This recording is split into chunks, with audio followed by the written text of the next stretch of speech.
E aí eu também fiz, né, uma análise documental, como falei lá, afinal de contas, se eu estava falando da formação de professores, né, eu estava falando de instituições de ensino superior que eram diferentes, né, eu estive em 4 instituições de ensino superior, né, fiquei com, a minha pesquisa ela foi fortemente desenvolvida em 3 delas, né, e precisava compreender quais eram os projetos de curso desse curso, quais eram as matrizes de ensino, quais eram as diferenças entre elas em relação ao ensino da matemática, né? Tinha, por exemplo, uma instituição que ainda tinha 4 disciplinas, né, que tratavam da matemática dentro do curso de pedagogia, enquanto tinha instituições que tinham uma única disciplina, enquanto tinha instituições que tinham 2 disciplinas ao longo do curso, ou seja, elas eram diferentes e tinham que ser mencionadas dentro das suas diferenças, né? E eu só podia destacar essas diferenças e compreender esses contextos se eu compreendesse os documentos que estavam por trás desses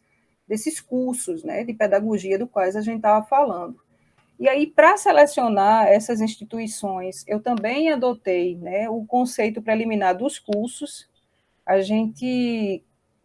sabe que o curso superior ele passa, né, por uma avaliação dos sinais,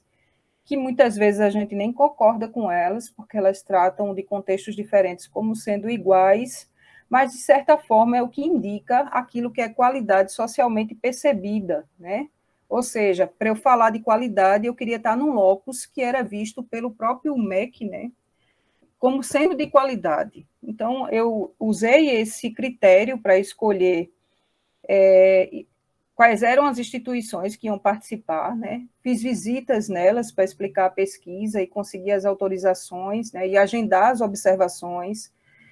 adquirir documentos que seriam utilizados na análise, porque nem todos são publicizados na internet, e iniciei essas visitas em 2017 e 2018.1. Eu vou abrir um parêntese aqui para dizer que nesse design de pesquisa, né, principalmente se a gente for usar a estratégia de mapear, quando a gente pensar onde a gente quer desenvolver nossa pesquisa, já começar a pensar um pouco nessas coisas. Eu penso no campo, mas eu penso nesse campo e já começo a desdobrar tudo que eu vou precisar dentro daquele campo, até para quando eu for visitá-lo, eu ter um pouco de efetividade, né, no tempo, naquilo que eu vou precisar, com quem eu vou precisar falar, de agendar antes, de entrar em contato, de ligar, de levar os termos de compromisso, de preparar, de pegar, né, no programa. Tem todo um conjunto de ações por trás de uma escolha que a gente faz em relação ao nosso campo de estudo. E aí, né, nós tínhamos, como eu falei, tínhamos na época 5 instituições, né, que tinham que eram ditas de qualidade, que tinham os maiores conceitos, mas duas delas, né, elas estavam com um curso, eram instituições privadas que o curso de pedagogia não tinha aberto turma, né? Ou seja, nós não tínhamos turmas que estavam com disciplinas de metodologia da matemática ou voltados para a matemática, então elas foram descartadas da nossa pesquisa. E aí ficamos com 3 instituições, né? Uma era privada e 2 delas, né, públicas, uma na cidade de Vitória de Santo Antão, outra de Caruaru e Garanhuns, e aqui estavam, né, os CPCs, que são os conceitos preliminares do curso, que elas tinham, a nota máxima do MEC é 5, e elas tinham 4 de conceito. E isso foi muito importante, né? Assim, enxergar essa análise documental como aquilo que ia me dar subsídios para entender como esses lugares eram diferentes nas suas características, né? Você veja que uma tinha 47 anos de existência, 8 anos, outro 72 anos. Então, quando fosse falar delas, não podia falar de forma tão homogênea, né? E até em alguns aspectos que eu elegi, né, para compreender a qualidade na minha proposta de construção de tese, compreender o que elas tinham de diferença, né, e o que é que isso podia proporcionar. E fiquei aí, né, com essas instituições, com essas turmas, né, de períodos em andamento, que eu tinha um segundo período, um quinto período, um sexto período e um oitavo período, né? Então, eu apliquei nas minhas primeiras visitas um questionário, né, com os discentes, com um questionário aplicado em loco. Ele tinha 5 questões abertas, como eu falei, e isso para mim foi essencial, porque como eu estava construindo, né, muitos aspectos do meu método, eu precisava ter um conhecimento prévio, vamos dizer assim, daquilo que era a concepção dos sujeitos sobre essa qualidade, para poder pensar como eu ia construir o meu roteiro de observação, pensar como eu ia construir meu roteiro de entrevista, porque quando a gente fala de método, né, por mais que a gente queira que essas ações elas sejam desvinculadas, mas elas são todas muito imbricadas umas às outras. Então, eu apliquei 115 questionários. Vale ressaltar que antes da pandemia, né, óbvio, mas muito difícil hoje em dia os sujeitos querer participarem de pesquisa, né, e preencher com cuidado, com carinho, esses questionários, mas consegui, graças a Deus, até um bom número, né, dessas instituições. E fiz entrevista com eles em seguida, né, em um outro momento de visita, porque eu me organizei, né, nessa distribuição do meu método para agendar as observações, apliquei os questionários, porque eles já iam me trazer esses subsídios, tratar os dados deles foi essencial, fazer as observações e só posteriormente fazer as entrevistas, porque, afinal de contas, eu ainda estava construindo os critérios para a escolha dos entrevistados. Eu não teria como entrevistar todos os alunos que estavam naquela sala de aula, né? E ainda estava a descobrir como é que faria isso. E fiz observações nessas 3 instituições, né? Uma delas tinha um professor que estava de licença, por isso que vocês estão vendo esse 2 aqui. Então, eu comecei a minha pesquisa nessa instituição número 2 com uma professora, e depois a professora que estava de licença para o pós-doutorado, ela retornou, e aí eu fiz também observações, visita, tudo novamente com ela, para que eu pudesse ter, né, a minha coleta embasada nas turmas que eu tinha me programado para fazer, porque senão ia ficar só com uma metodologia do ensino da matemática, e eu queria ver todas as turmas que estavam com metodologia do ensino da matemática naquele período da minha pesquisa, né, e isso me gerou, né, alguns instrumentos de coleta, né, como a gente estava falando, que, de certa forma, um foi trazendo subsídios para o outro. Ao mesmo tempo que eu separava um tempo para fazer análise documental e entender esse PPC e essas matrizes, né, e ementários, eu me preparava para construir o roteiro de observação e já tinha feito o questionário, né, e ele ia me trazendo elementos para a construção desse roteiro das entrevistas com os discentes e o roteiro das entrevistas com os docentes. E por que eu estou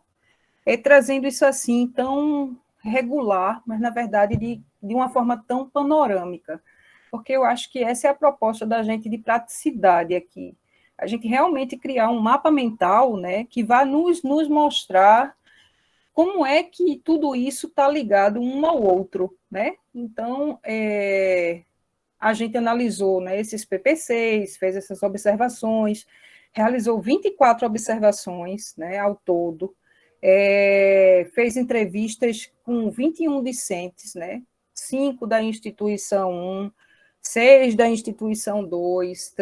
10 da instituição 3. A instituição 3 ela tinha um volume maior de turmas, né, e aí a gente escolheu um percentual, né, de alunos, e claro que de acordo com que eles estavam predispostos a participar, e entrevistou todos os professores, né? E aí, claro que é muito preliminar para vocês ter muito organizado como vai ser uma análise desses dados, mas também a gente colocar no nosso radar, porque isso é importante que tenha no nosso projeto.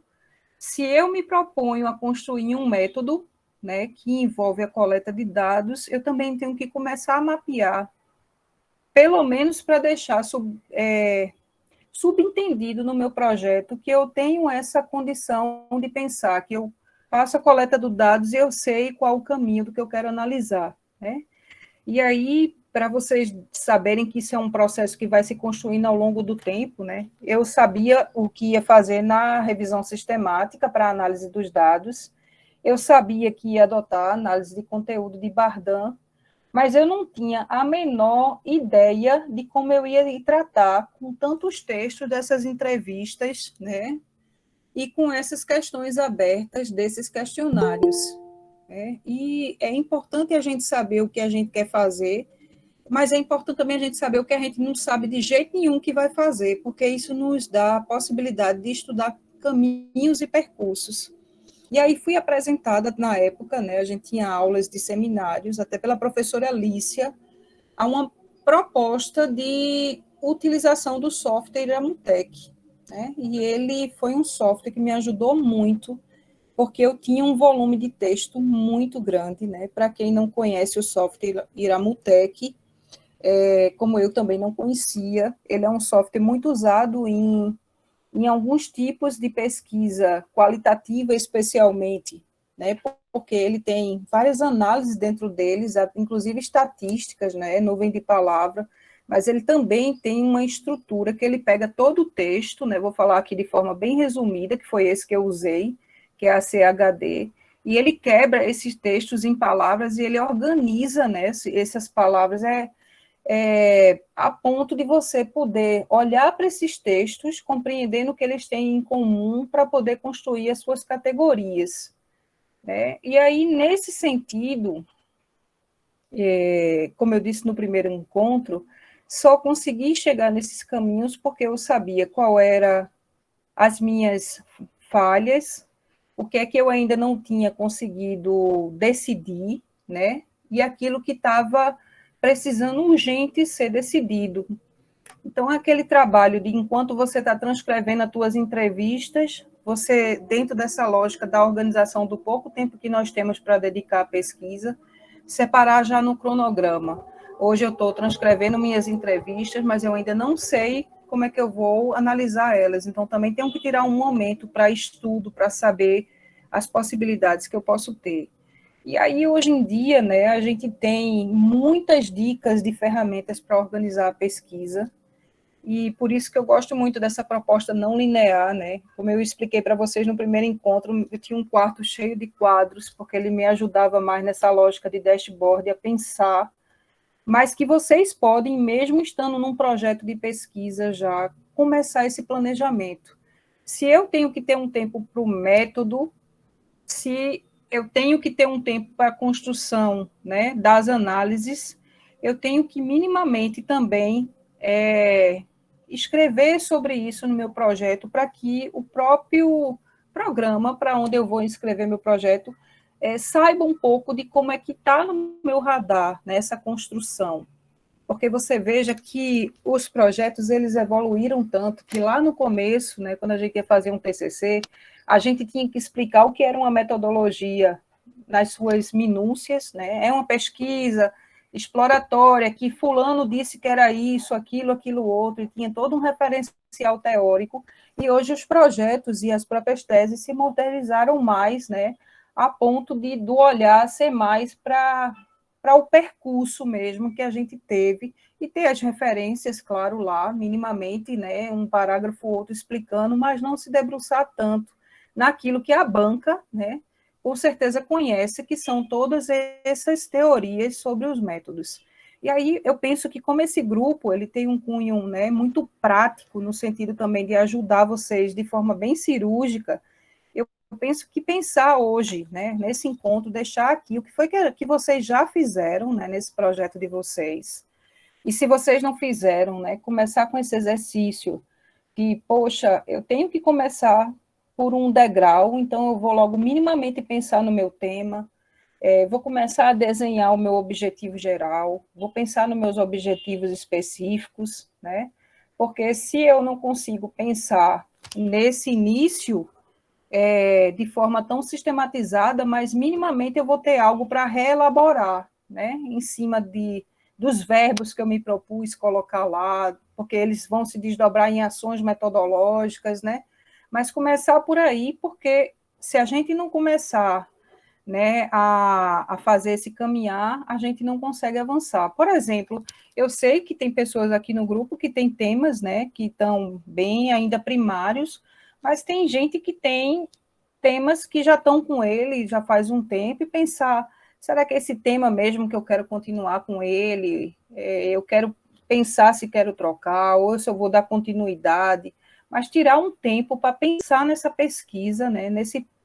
dia a dia, cotidianamente, principalmente nesse momento de construção dessa parte, nem que seja 25 minutos, né, do seu dia, começar lá nessa loucura desses mapas mentais, né, mapas conceituais no seu quadro, onde você vai anotar a desenhar isso, né, o tema e os objetos. Pensar sobre o tema, né, vai requerer, né, essa problematização e esses objetivos. Eu digo muito para os meus alunos de metodologia, né, que a gente se dá 40 dias para a construção disso aí, porque se a gente não se aperta, não fica, né, se organizando, a gente não avança, né, e claro que um tema, ele não chega para a cabeça da gente do nada, né, a gente tem que investigar, pesquisar, fazer as pesquisas preliminares, né, para poder a gente sair do campo da ideia e conseguir construir esses objetivos. E aí eu sempre gosto de fazer um exercício, né? Se a gente vai pensar em revisão sistemática, vamos, por exemplo, pensar uma base como o Cielo, né? Vamos começar por ele, né, para construir pelo menos o nosso tema a partir de uma revisão sistemática que a gente possa ter feito de uma maneira bem preliminar dentro do Cielo. Então, escolher um tema, né, sobre o que você pretende escrever, quais são as tuas motivações, o que você pretende estudar, e ler dentro dessa pesquisa que você fez no Cielo. Pensar sempre nisso. Se é um processo de metacognição, que você vai entrar em contato com os teus conflitos, com os teus interesses, né?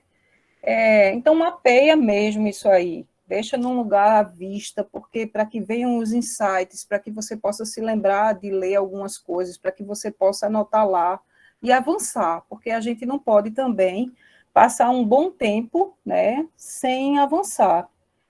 40 dias no deserto já é demais, né? Depois dos objetivos criados, a gente precisa construir um método nesse panorama, porque muitas vezes a gente quer fazer a construção do texto, mesmo antes sem ter pensado na pesquisa. E eu costumo dizer que é muito mais fluido, eu vou dizer assim, porque não é fácil, é fluido, quando você sabe para onde você quer ir e você escrever sobre aquele roteiro para alguém. Então, mapear isso depois vai te ajudar a escrever o projeto, né? O Cielo, ele trabalha com essa adição de campos, você pode criar um mini banco de palavras e criar uma mini revisão sistemática para te ajudar no recorte do teu tema, porque até explicar depois que fez isso no texto engrandece, né, o teu texto.